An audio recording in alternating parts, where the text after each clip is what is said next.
You hate it. And I know you hate it because you've posted on Reddit, you've posted on YouTube comments, you've posted on Facebook.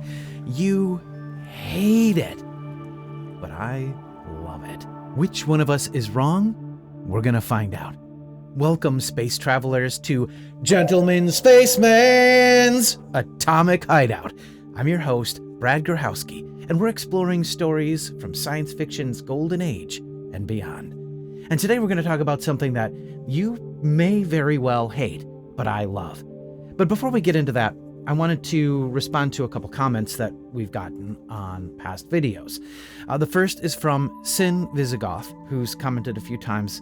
Thank you so much, Sin Visigoth. I love having you aboard, and I'm really excited that you seem to be enjoying what we're doing. This was in response to my video, What Stops Me from Creating and What Propels Me Forward. And Sin Visigoth says, I like the word vintage being used there. I adore Robert L. Forward's books, and it kills me that I can't get them on audiobook. I didn't know Robert L. Forward, so I was very excited to hear of a new author, so thank you so much for that recommendation. There is one Robert L. Forward book, his most popular one, I think, that is available as an audiobook, and I'm about a third of the way through listening to it. It's called Dragon's Egg, and I'm really enjoying it so far. And Sin Visigoth and I actually had a nice conversation about Forward's books and about that book in particular. I think in the threads, if you're interested in finding out more, definitely hop in to that thread, take a look, and feel free to comment or add to it if you're also a fan of Robert L. Forward. The book's really interesting. I'm not going to give a full review. I believe that Sin Visigoth noted that it holds up. It was written in the early 80s, and that it holds up. I'd push back on that a little bit. I think some of the language may be a little dated. Some of the social interactions between people, the descriptions of them. I think in one point he refers to as an Asian character having an Oriental bob haircut. But it was the 80s. I remember the 80s, that sort of thing. That's how we talked back then, and it was okay to speak that way, apparently, at the time. So thank you, Sin Visigoth. I really appreciate the comment and the conversation that we had in the thread. That was really nice.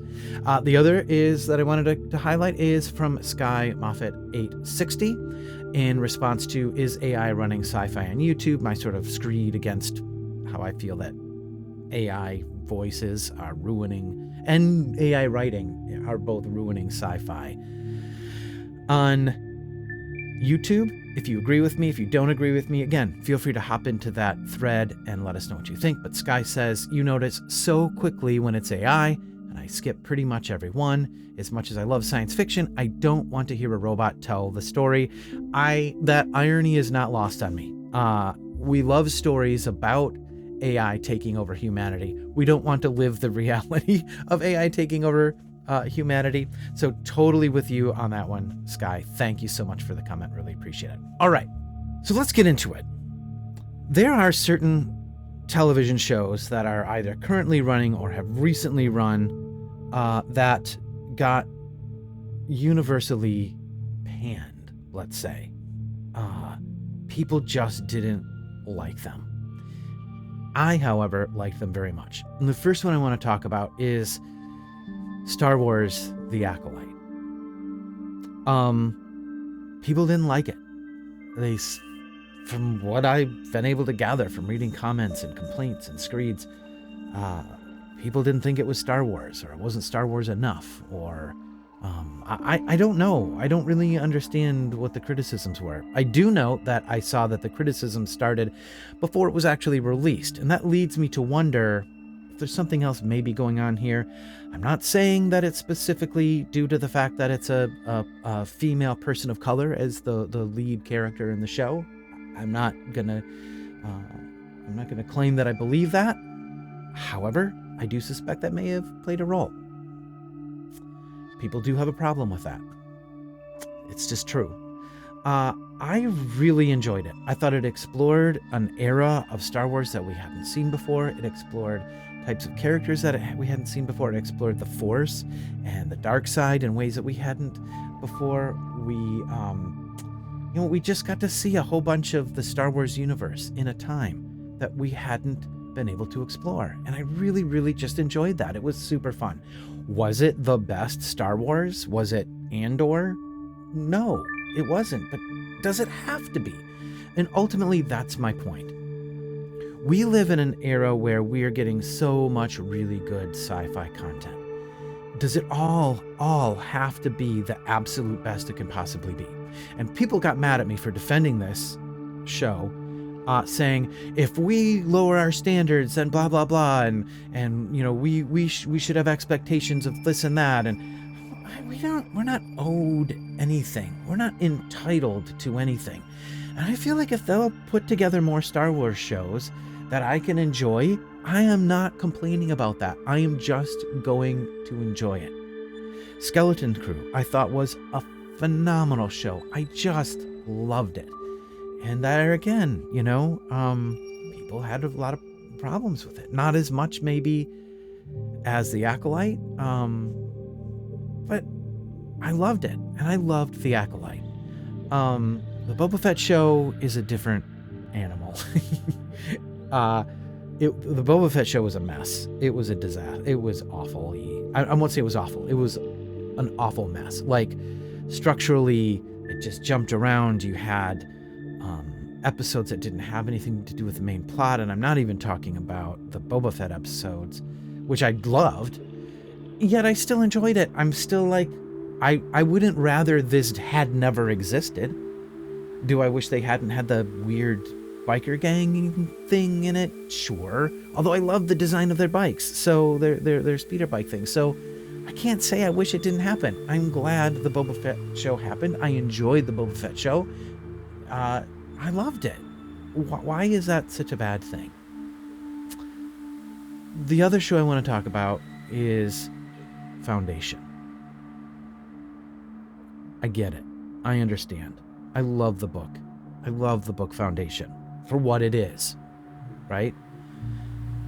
But you've got a book that consists primarily of middle-aged white men. I presume they're white. You're welcome to assume it's white, considering when it was written, and there's certainly no indication that anybody is of any other color.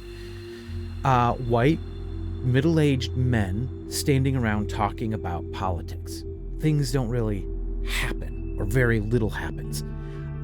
Correct me if I'm wrong in the comments, but I think there is only one female character in the whole book that has a line, and I think she's like a slave girl or a servant girl, or a girl that's being set up for something like that.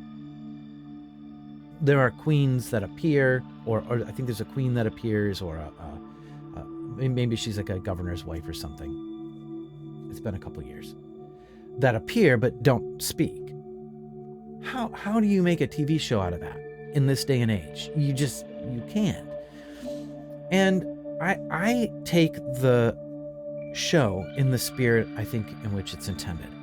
It's not a word for word, page for page recreation of the story. It's not trying to be that.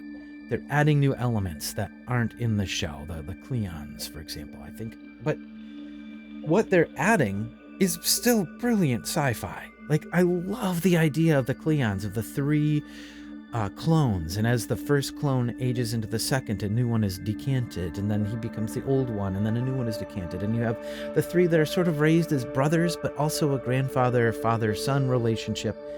I really think is a sci-fi idea. It's just really a cool idea to explore, and I love the way they're doing it, especially in this season. I love the show. I do. There's some pieces of it that are a little cloddy or a little cloying. I'm okay with how it breaks from the written text. I'm okay with that. There are some things about the show that I don't love, aren't my favorite things.